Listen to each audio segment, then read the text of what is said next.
Hello, I'm Dr. Donald Chick, and I'm President and CEO of New Synergist Consulting.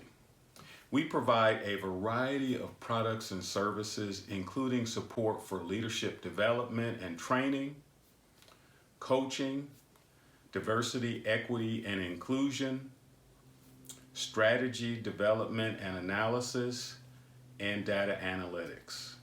And our motto is, we see you.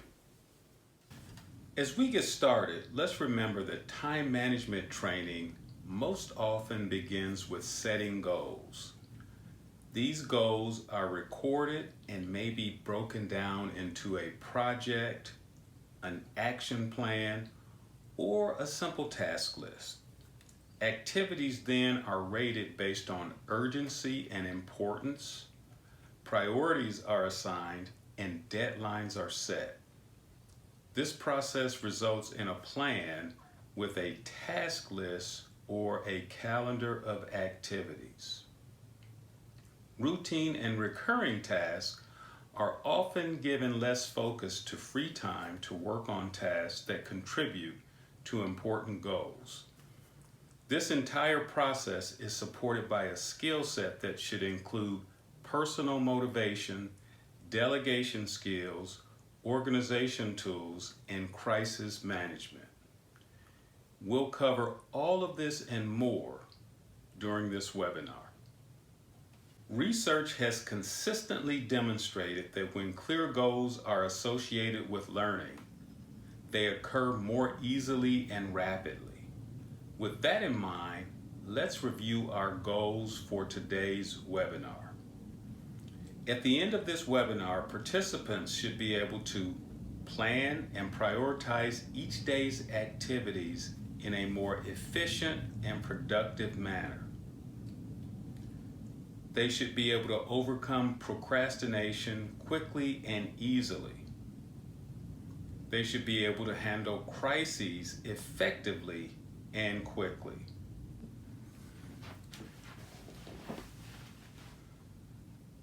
They should be able to organize their workspace and workflow to make better use of time. They should be able to delegate more efficiently, use rituals to make their lives run smoother, and be able to plan meetings more appropriately and effectively. Goal setting is critical to effective time management strategies. It is the single most important life skill that, unfortunately, most people never learn how to do properly. Goal setting can be used in every single area of your life, including financial, physical, personal development, relationships, and even your spiritual life. According to Brian Tracy's book, Goals, fewer than 3% of people have clear, written goals and a plan for getting there. Setting goals puts you ahead of the pack. Some people blame everything that goes wrong in their life on something or someone else. They take the role of a victim and they give all of their power and control away. Successful people instead dedicate themselves towards taking responsibility for their lives, no matter what the unforeseen or uncontrollable events. So live in the present. The past cannot be changed, and the future is the direct result of what you do right now. So let's talk about the 3 P's that I want you to think about throughout this webinar. The first one is positive. Who could get fired up about a goal such as find a career that's not boring? Goals should be phrased positively so they help you feel good about yourself and what you're trying to accomplish. A better alternative would be enroll in pre-law classes so I can help people with legal problems. The second P is personal. Goals must be personal in order to help you more successfully reach those goals. They must reflect our own dreams and values, not those of friends, family, the media, or something outside of yourself. When crafting your goal statement, always use the word I in the sentence to brand it as your own. When your goals are personal, you'll be more motivated to succeed and take greater pride in your accomplishments. And finally, they should be possible. When setting goals, be sure to consider what's possible and within your control. Getting into an Ivy League university may be possible if you're earning good grades, but unrealistic if you're struggling.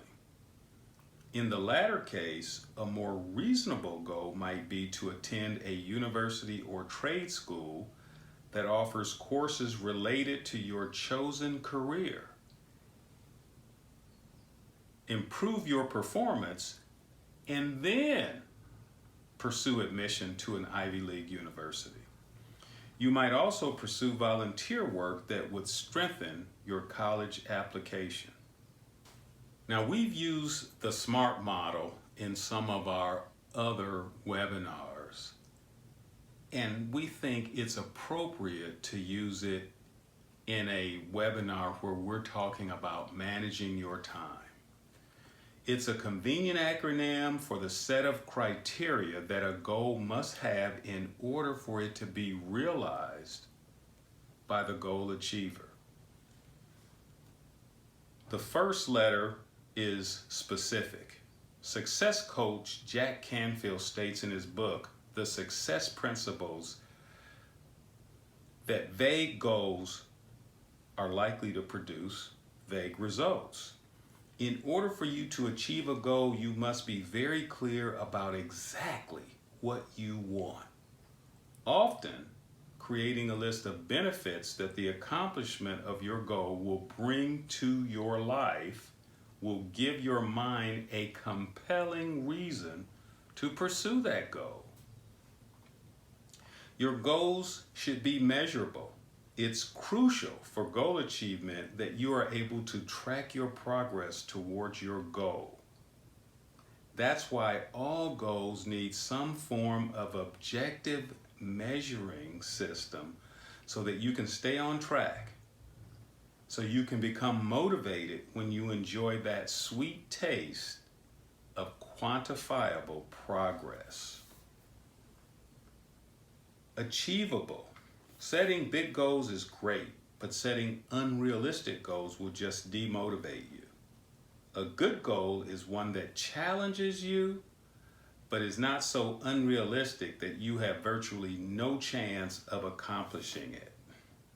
Relevance. Before you even set goals, it's a good idea to sit down and define your core values and your life's purpose, because it's these tools which ultimately decide how and what goals you choose for your personal or professional life. Goals in and of themselves do not provide any happiness. Goals that are in harmony with our life purpose have the power to make us happy. Timeliness. Without setting deadlines for your goals, you have no real compelling reason or motivation to start working on them. By setting a deadline, your subconscious mind begins to work on that goal night and day to bring you closer to the achievement of that goal. When deciding on your goals, mentally focus on that goal and then mentally focus on another goal. Choose one that will have the greatest impact on you or on others. Achieving challenging goals requires a lot of mental energy.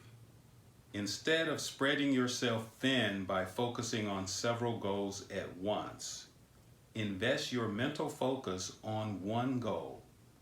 The most important goal right now. When you are prioritizing, choose a goal that will have the greatest impact on your life compared to how long it will take to achieve that goal. A significant part of good goal setting is not just identifying what you want, but also identifying what you must give up in order to achieve that goal.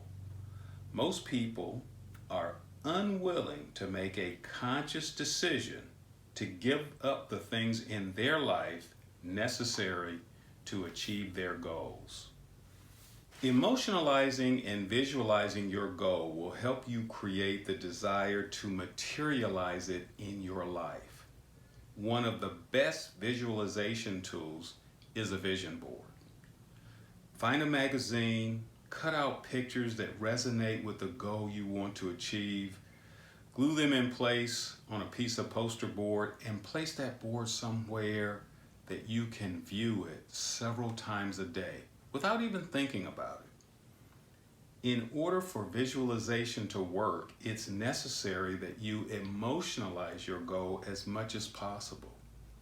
Make sure you create a list of benefits you will see when you achieve your goal, and focus on how that achievement will make you feel. One of the key components in terms of successfully managing your time is prioritization. In this next section, we'll discuss what prioritization means and how you can become more successful at doing so. An important rule to consider is the 80-20 rule, also known as Pareto's principle. And it states that 80% of your results come from only 20% of your actions. Across the board, you will find that the 80-20 principle is pretty much right on with most things in your life. For most people, it really comes down to analyzing what they are spending their time on. A question for you to answer is, are you focusing in on the 20% of the activities that produce 80% of the results in your life? Another important rule to understand is the rule as portrayed by the urgent and important matrix, also known by some as the Eisenhower matrix. Great time management means being effective as well as efficient. Managing your time effectively and achieving the things that you want to achieve means spending your time on things that are important and not just urgent. To do this, you need to clearly distinguish between what is urgent and what is important. So let me provide two definitions. Important: those activities that lead to achieving your goals and have the greatest impact on your life. Urgent: activities that demand immediate attention but may be associated with someone else's goals rather than your own. The urgent important matrix is a powerful way of organizing tasks based on priorities. Using it can help you overcome the natural tendency to focus on urgent activities, so you also have time to focus on what's truly important. So when you look at the matrix, let's start in the upper left-hand quadrant, urgent and important. Activities in this area relate to dealing with critical issues as they arise and meeting significant commitments. You should perform those duties right now. Important but not urgent. These success-oriented tasks are critical to achieving goals. Plan to do these tasks next. Urgent but not important. These chores do not move you forward towards your own goals. In many cases, you want to manage by delaying them, cutting them short, and or rejecting requests from others. Postpone these chores. Not urgent and not important.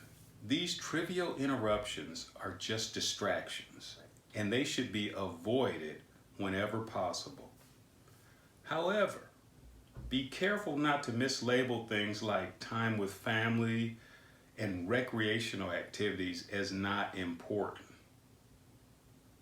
We want to avoid distractions, but we also don't want to mislabel things that are ultimately important for our happiness and our long-term success.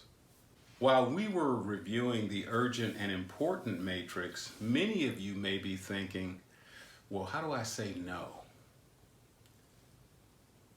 We know that at times requests from others may be important and require immediate attention.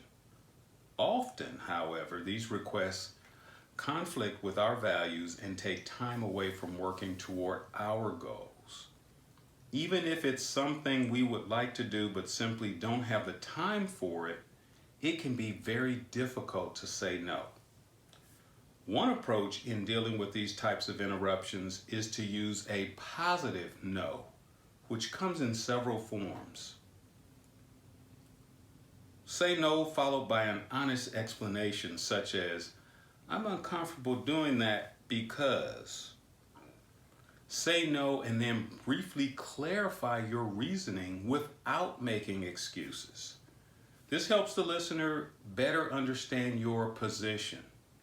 Example, I can't right now because I have another project that is due by 5 p.m. today. Say no and then give an alternative. Example, I don't have time today, but I could schedule it in for tomorrow morning. Emphatically repeat the request in your own words and then say no. Example, I understand that you need to have this paperwork filed immediately, but I won't be able to do it for you. Say yes, give your reasoning for not doing it, and provide an alternative solution. Example, yes, I would love to help you by filling this paperwork, but I don't have time until tomorrow morning. Provide an assertive refusal and repeat it no matter what the person says. This approach may be appropriate with aggressive or manipulative people and can be an effective strategy to control your emotions. Example, I understand how you feel, but I will not or I cannot. Remember, stay focused and don't become sidetracked into responding to other issues. Another essential component of managing your time is planning, and planning wisely. In this next section, we'll talk about how to make sure you are taking advantage of the time you have by making good plans. An important aspect of managing your time is to actually write something down. And one way of doing that is to create a productivity journal. Essentially, planning is nothing more than taking a piece of paper and a pen and writing down the tasks and associated steps that you need to take throughout the day to ensure your goal is completed. To start, you might get yourself a spiral notebook and label it as your personal productivity journal or your professional productivity journal. We like to recommend keeping a separate journal for work and personal life so we can focus on them at separate times, thus maintaining or helping to maintain an optimal work-life balance. Label each page with the day and date and what needs to be done on that particular day. Next, prioritize each task in order of importance. Highlight the top 3 actions and focus on those first. Now you can cross off items as you complete them, and items that are not completed can be carried over to the next day or the next page. Now, I do want to note that while we're talking about pencil, paper, in a spiral notebook, technology has afforded us the capability of using a digital productivity journal or journals. So if that makes more sense to you, certainly do it that way, as long as you have it documented somewhere that's easily accessible and usable for you. A tip that you might want to use for maximizing the power of your personal productivity journal is to plan and write down some actions the night before. Now, for some of us, that may actually cause us to have sleep problems because of anxiety or something else. For others, it may actually help us to sleep better, knowing we have a plan of attack for the next day's events. So I would recommend that you try both and then use the plan that works best for you. Writing it down the night before does help your subconscious mind focus on that plan while you are asleep. By planning the night before, you will also start fresh and focused on the most important tasks for the day. Now, of course, you want to review your list in the morning, but you'll have a head start. Always have your productivity journal with you during the day to avoid becoming sidetracked. Cross off those completed tasks and give your subconscious mind a tremendous amount of satisfaction. This will also help you to maintain your motivation to complete the remaining items on your action list. If you find yourself moving uncompleted tasks over into the following day, and the day after that, and the day after that, you need to ask yourself why that task is on your list in the first place, and what value does it have in your life. If you postpone a task 3 times, it does not belong on your action list. I'd like to share a story about time management that uses a glass jar, rocks, stones, pebbles, sand, and water to illustrate how you might plan your day. The glass jar represents the time you have each day, and each item that goes into it represents an activity with a priority relative to its size. First, rocks. The general idea is to fill your glass jar first with rocks. Plan each day around your most important tasks that will propel you toward achieving your goals.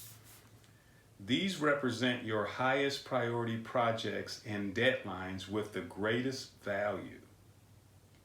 Often important, but not urgent tasks that move you toward your goals.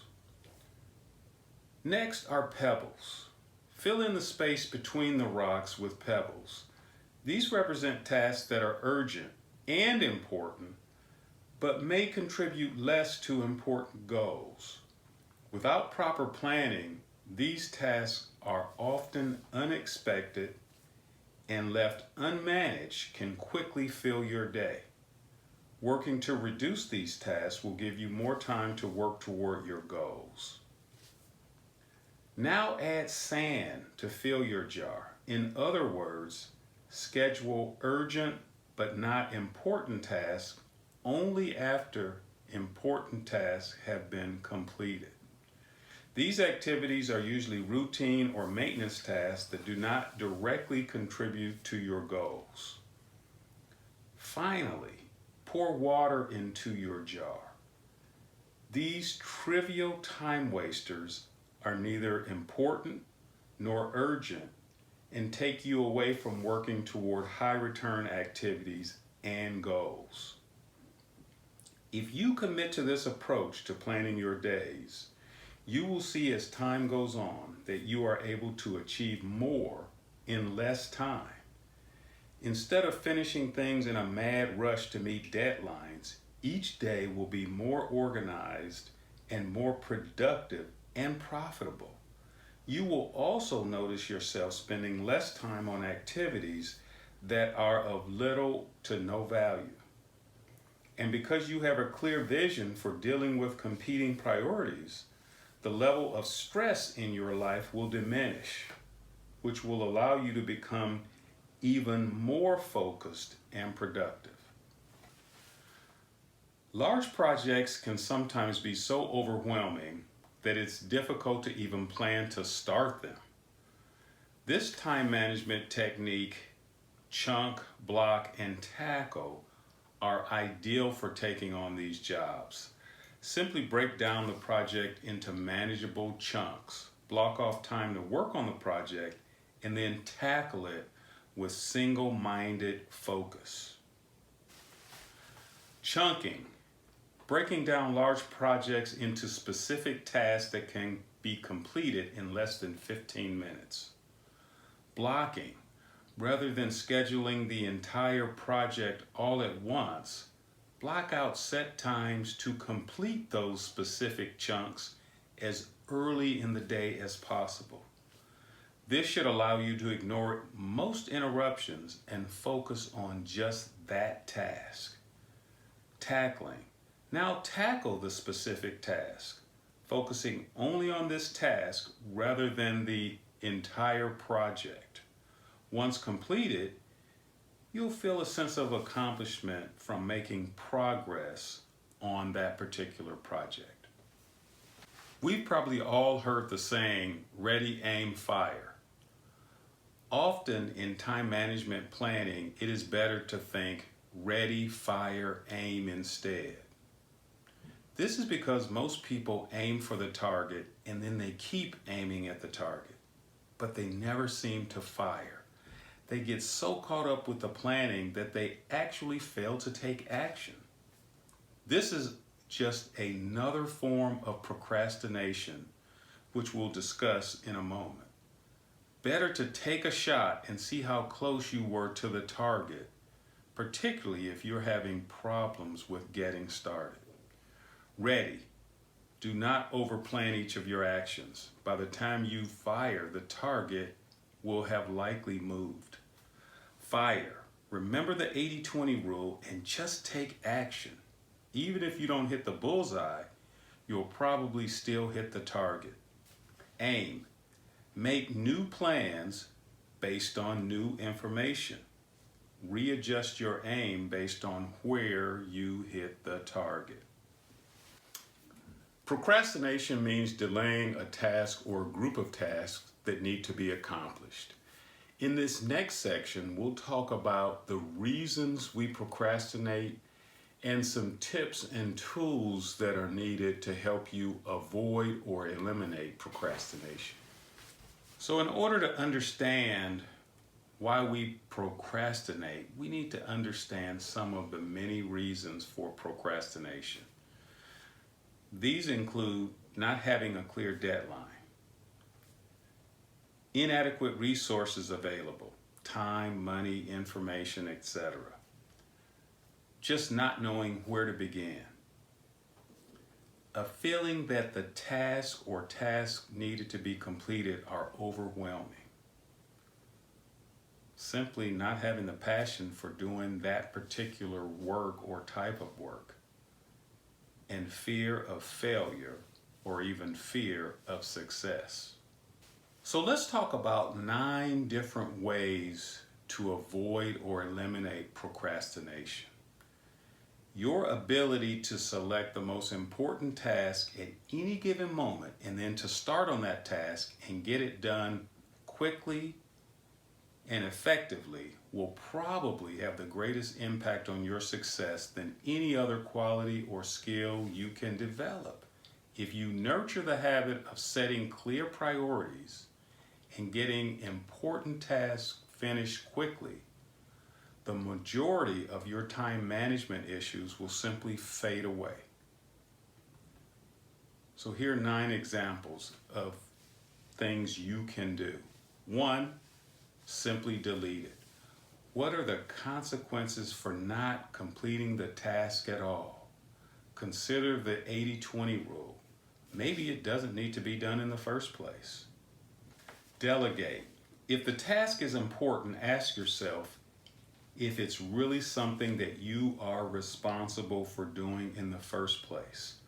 Know your job description and ask if the task is part of your responsibilities.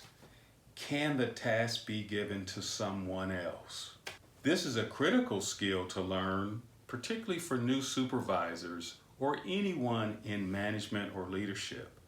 Should this task be delegated, or should you be completing it yourself? Do it now. Postponing an important task that needs to be done only creates feelings of anxiety and stress. Do it as early in the day as you can. Ask for advice. Asking for help from a trusted mentor, supervisor, coach, or expert can give you some great insight on where to start and the steps for completing a project. Chop it up. Break large projects into milestones and then into actionable steps. As Bob Proctor says, break it down into the ridiculous.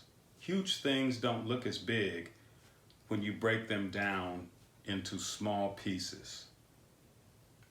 Obey the 15-minute rule. To reduce the temptation for procrastination, each actionable step on a project should take no more than 15 minutes to complete. Have clear deadlines. Assign yourself a deadline for projects and milestones and write it down in your day planner or calendar. Make your deadlines known to other people who will also be able to hold you accountable. Give yourself a reward. Celebrate the completion of project milestones and reward yourself for getting projects done on time. This will provide positive reinforcement and motivate you toward your goals. And finally, remove distractions. You need to establish a positive work environment that is conducive to getting your work done. If the first thing you do each morning is to eat a live frog, you can go through the day with the satisfaction of knowing that this is probably the worst thing that is going to happen to you all day long.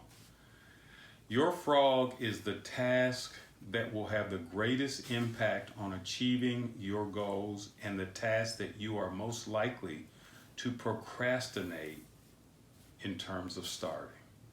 Another version of this saying is, if you have to eat two frogs, eat the ugliest one first.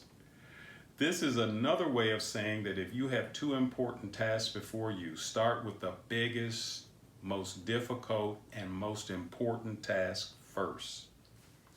Discipline yourself to begin immediately, then to persist until the task is complete before you go on to something else.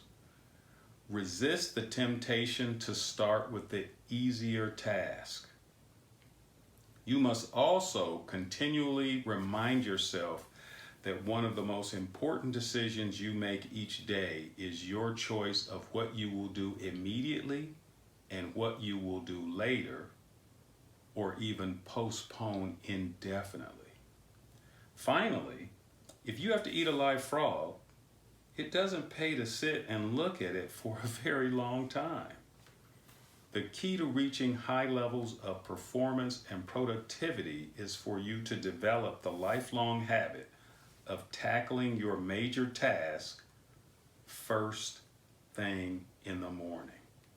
Don't spend excessive time planning what you will do. You must develop a routine of eating your frog before you do anything else and without taking too much time to think about it. Successful, effective people are those who launch directly into their major tasks and then discipline themselves to work steadily and single-mindedly until those tasks are complete.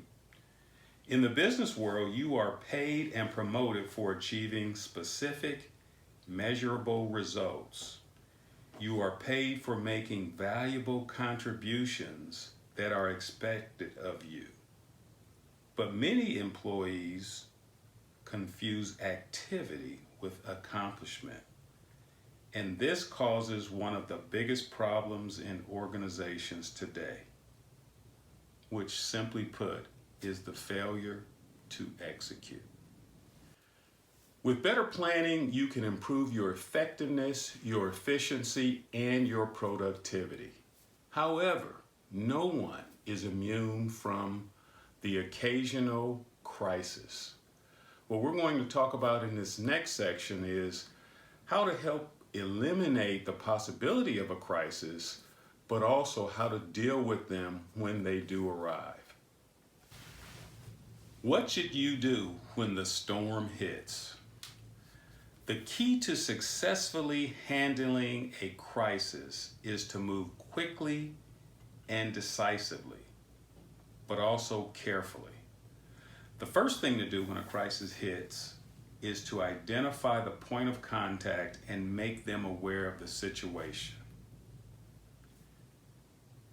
Then you will want to gather and analyze the data. What happened? What were the direct causes? What were the indirect causes? What is likely to happen next? What events will this impact?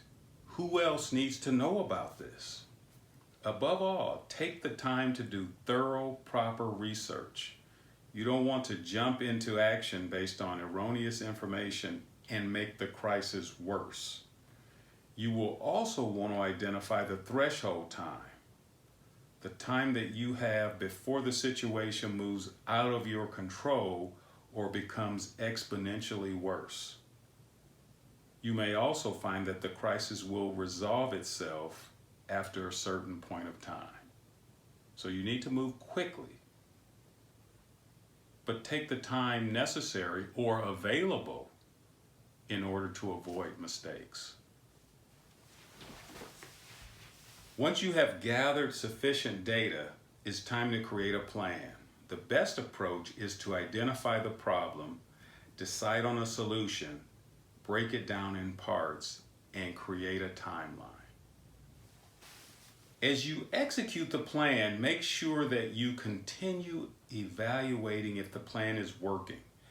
In the example we just looked at, perhaps after gathering project information, you realize you need more details on a particular item. It would then be appropriate to add that step and make sure you are still on track to meet your timeline. During execution, it is important to stay organized and on top of events to make sure that your plan is still applicable. This will also help you deliver accurate, effective communication to others affected by the crisis. After the crisis is over, you want to take some time to capture lessons learned, to figure out why it happened and how to prevent it in the future. The planning and prioritizing tools that we are discussing in this webinar should help prevent those kinds of emergencies. However, you will likely find that you're always adjusting and perfecting your approach. So it is important to learn from the times where the tools don't work. And also to learn from the times that no tool maybe could have possibly worked. You can even be prepared for disasters that can't be predicted, such as illness, fire, or theft. In the case of illness, for example, you could prepare a short contingency plan indicating who will be responsible for your correspondence, projects, and general responsibilities in case you are ill for an extended period. Make sure you share these plans with the appropriate personnel so they can be prepared as well. In this next section, we'll talk about how to effectively organize your workspace. In order to be successful, you want to make sure you have created a positive environment in which you are working. So we'll talk about things like decluttering, making sure you have access to the tools and equipment you need to be successful and productive each and every day. Removing clutter.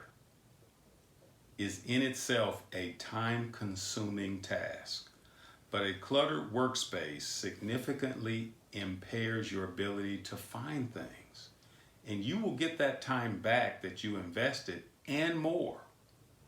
To retrieve materials quickly, you'll need an effective filing system that includes 3 basic kinds of files. Working files, materials used frequently and needed to be close at hand.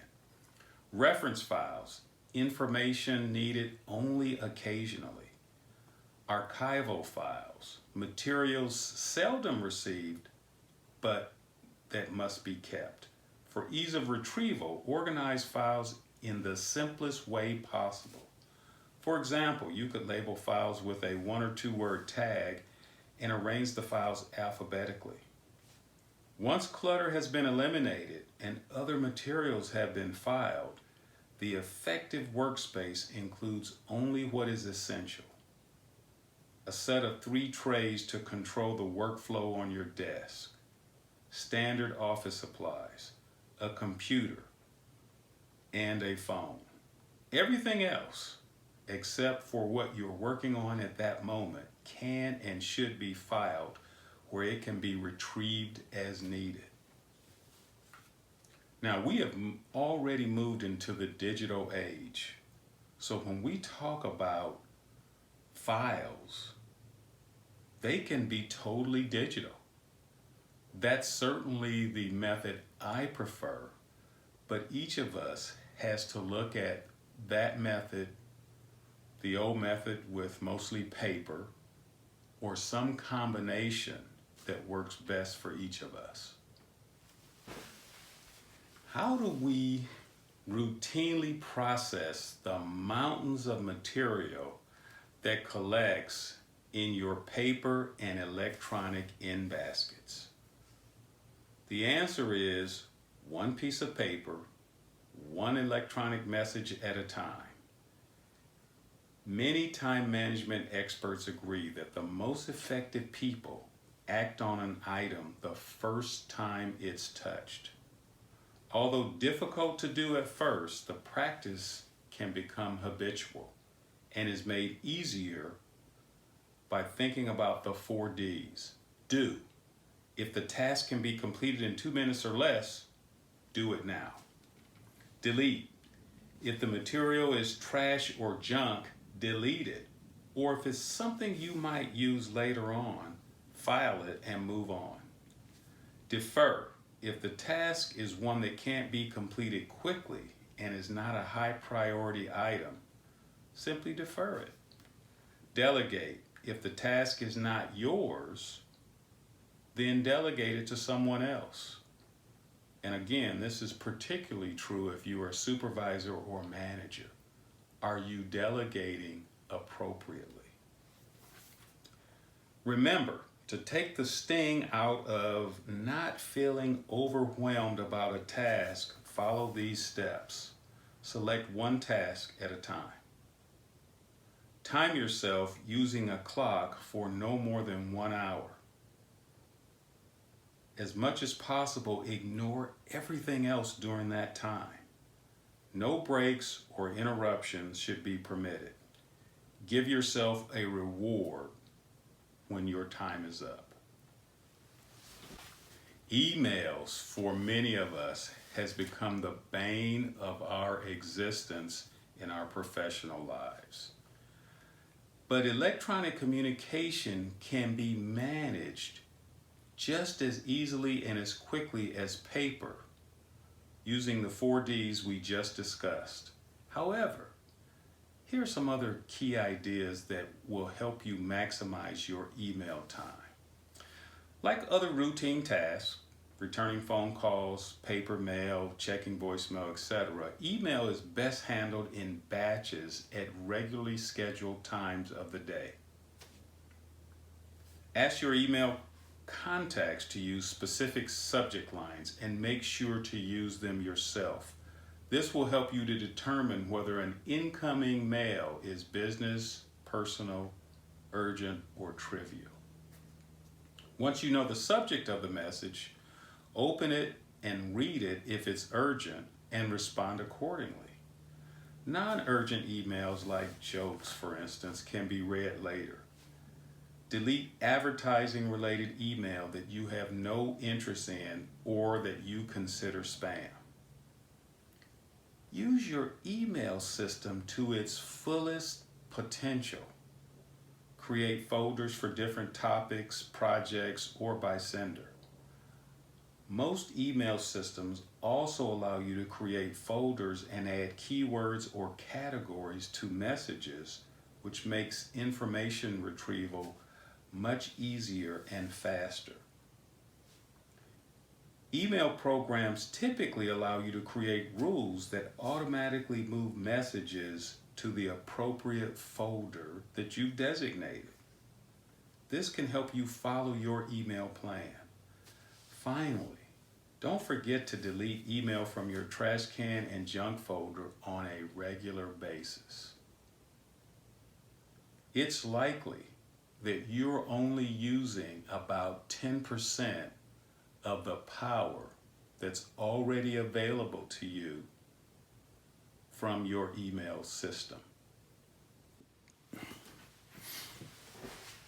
To manage all of the things that you have to do, it's important to organize your reminders into a small number of calendars and lists that can be reviewed regularly. A calendar, whether it's paper or electronic, is the obvious place to record meetings, appointments, and due dates. People with multiple responsibilities probably should use an annual calendar organized by areas of responsibility: budget, personnel, scheduling, planning, and other miscellaneous tasks. For each of these areas, you can list the major responsibilities month by month and thereby see at a glance what tasks must be completed in a given month of the year. Don't forget the productivity journal that we discussed earlier. This can be a valuable tool for organizing these tasks, identifying patterns, improving workflow, and recording work that's been completed. Delegation is a key component of good supervision, management, and leadership. In this next section, we'll talk about the importance of delegation, and we'll talk about some tools you can use to help you delegate more effectively in order to make yourself more productive as well as your team. Delegation allows you to make the best use of your time and skills, and it helps other people in the team grow and develop to reach their full potential. Delegation is a win-win situation for all involved, but only when done correctly. Keep these criteria in mind when deciding if a task should be delegated. The task should provide an opportunity for growth of another person's skills. You should be able to weigh the effort to properly train another person against how often the task will reoccur. Delegating certain critical tasks could jeopardize the success of your project. So you need to understand the individuals that work on your team so you can understand when and how to delegate to each one of them. Your management tasks, including things like performance reviews, should not ever be delegated. Once you've decided to delegate a task, think about who the possible candidates are for accepting that task. Some of the things to think about include their experience, knowledge, skills, and attitude. Also, what training or assistance would they need? What are the time and resources necessary to provide any needed training? What's the individual's preferred work style? Do they work well on their own, or do they require more support and motivation? How independent are they? When you first start to delegate to someone, you may notice that he or she takes longer than you do to complete these tasks. This is likely because you're an expert in the field and the person you are delegating to is still learning. Be patient. If you have chosen the right person to delegate to and you are delegating correctly, you will find that he or she can quickly become competent and reliable. Also, try to delegate to the lowest possible organizational level. The people who are closest to the work are best suited for the task because they have the most intimate knowledge of the detail of the everyday work. This also increases workplace efficiency and can help you develop the people on your team. Delegation shouldn't be looked at as all or nothing. There are several different levels of delegation, each with different levels of delegate independence and delegator supervision. Sometimes we call that situational leadership. People often move throughout these spheres during the delegation process. Your goal should be to get the delegate to one of your outer three spheres, depending on the task being performed. Make sure you match the amount of responsibility with the amount of authority. Understand that you can delegate some responsibility, but you can't delegate away ultimate accountability. The buck stops with you. When delegating, remember, you have to retain control. Make sure you are briefing your team members appropriately based on what you're delegating. Take time to explain why they were chosen for the job, what's expected of them during the project, and the goals you have for the project, including timelines and deadlines. Also, don't forget to share the resources that they'll be able to draw from. Work together to develop a schedule for progress updates, milestones, and other key project points. Make sure that the team member knows that you want to know if problems occur and that you are available for questions or guidance as needed during the work process. Now, once you've worked on these things around delegating, you need to make sure to brief your team members appropriately. Take some time to explain why they were chosen for the job and what's expected of them during the project. What are the goals you have for this particular project, and what are the timelines and deadlines? What resources can they draw upon? Work together to develop a schedule of progress updates, milestones, and other key project points. You will want to make sure that the team member knows that you want to know if any problems occur and that you are available for any questions or guidance needed as the work progresses. We all know that as managers or supervisors, we shouldn't micromanage. However, this doesn't mean that we must abdicate control altogether. In delegating effectively, we have to find the difficult balance between giving enough space for people to use their abilities while still monitoring and supporting closely enough to ensure that the job is done correctly and effectively. One way to encourage growth is to ask for recommended solution when delegates come to you with a problem, and then ask them to explore those solutions and ultimately reach a decision. Effective delegating also means making sure your delegates or team members are fully accepting of their work assignments. They're committed to the success of the efforts based on what you have given to them as a task and how this will impact the team overall. Set aside time to thoroughly review delegated work that was delivered to you. As much as possible, only accept good quality, fully complete work.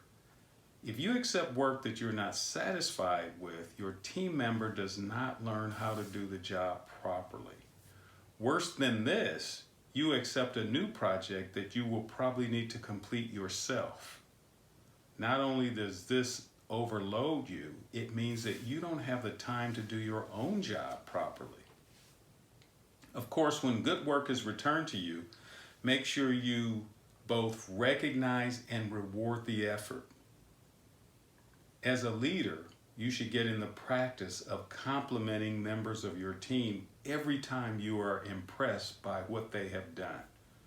This effort on your part will go a long way toward building team members' self-confidence and efficiency, not only today, but in the future. Let's talk about rituals and how they can improve our workday, our workflow, and make things less stressful, and in some ways put things on automatic pilot.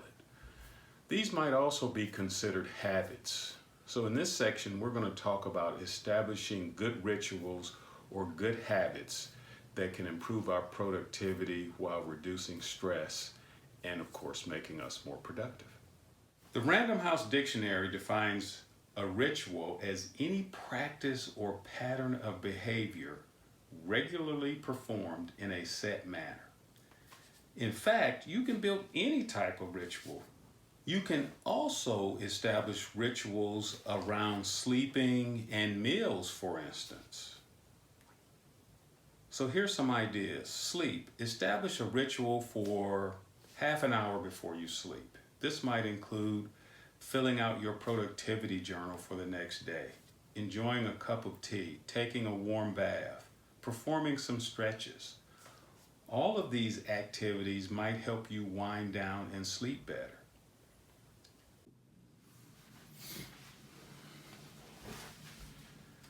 Let's discuss some rituals that many people find helpful in terms of maximizing their time. Instead of checking email, news, and websites throughout the day, set aside one or several periods for doing some of these things. For example, first thing in the morning, around noon, or at the end of the day. Then batch and sequence your activities. For instance, email, news, social media sites. You can batch many types of tasks in this way for maximum efficiency. Set up a system for maintaining your productivity journal. This can be as simple as 10 minutes in the morning to update the day's list, 10 minutes at noon to update what you've done already, and then another 10 minutes at the end of the day to evaluate today and create a starting list for tomorrow. In the morning, perform your tasks in an organized, routine manner. For some of us, that might mean laying out our clothes in the morning or even the night before, preparing our lunch the night before. Think about what helps you maintain maximum efficiency. In this final section of our webinar, we're going to talk about a super important issue that is the bane of the existence of many people in the professional world. That, of course, is meetings. We're going to talk about how to conduct meetings in a more effective manner so we're not wasting time. We're also going to talk about alternatives to meetings. Some of the tools that are now available that allow you to conduct meetings without having everyone in the same place at the same time. The first thing you need to decide is if a formal meeting is even necessary. Perhaps those morning staff meetings could be reduced to a few times a week instead of every day. Or maybe they could take place over morning coffee and be more informal. If a formal meeting is necessary, divide your attendees into two groups, participants and observers. Let people know what group they belong to so they can decide whether they want to attend or even need to attend. So let's talk about using the PAT approach for preparing and scheduling meetings. So the P in PAT is the purpose. We should usually state this in one short sentence. Example, this meeting is to review the new invoice signing policy. This helps people evaluate if they need to be there, building an agenda, and helping them prepare for the meeting. The A in PAT is agenda. This is the backbone of the meeting. It should be created well in advance, sent to all participants and observers, and be used during the meeting to keep things on track. And the T finally is time frame. How long will the meeting be? Typically, meetings should not exceed 1 hour. In fact, I like to recommend a 50-minute meeting time, starting at 5 past the hour and ending at 5 minutes before the hour. If the meeting needs to be longer, make sure you include breaks or dividing it into 2 or more sessions as necessary. After the meeting, send out a summary of the meeting, including action items, to all participants and observers, and anyone else who needs to have a copy. Action items should be clearly indicated with start and end dates and progress dates if applicable. If follow-up meetings were scheduled, these should also be communicated. As we mentioned, face-to-face meetings aren't appropriate or aren't the best use of time. So be aware of instant message applications, chat rooms, tools like Zoom or Microsoft Teams or others that will allow you to have meetings without everyone being in the same place at the same time. Some things to remember though. You should still use the PAT process that we discussed earlier. You should still make sure you have an agenda and action items and meeting notes that you're sharing with the appropriate individuals.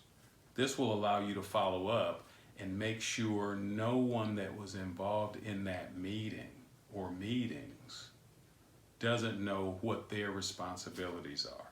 And of course, there are many tools out there now that are very good alternatives to face-to-face meetings.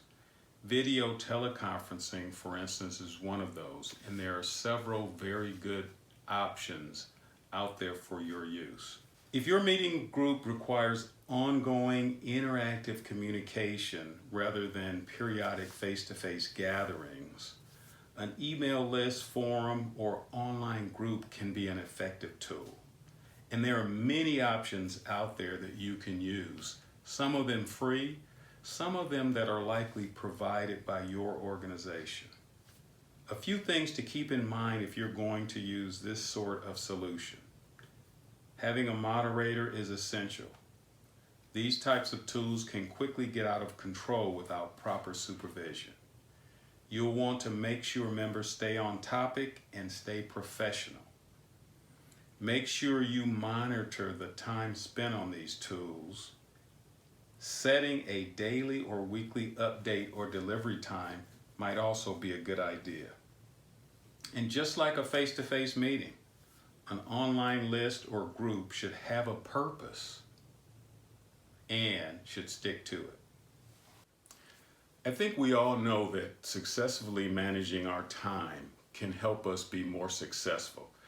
It also reduces stress and can increase satisfaction and happiness, along with, of course, productivity.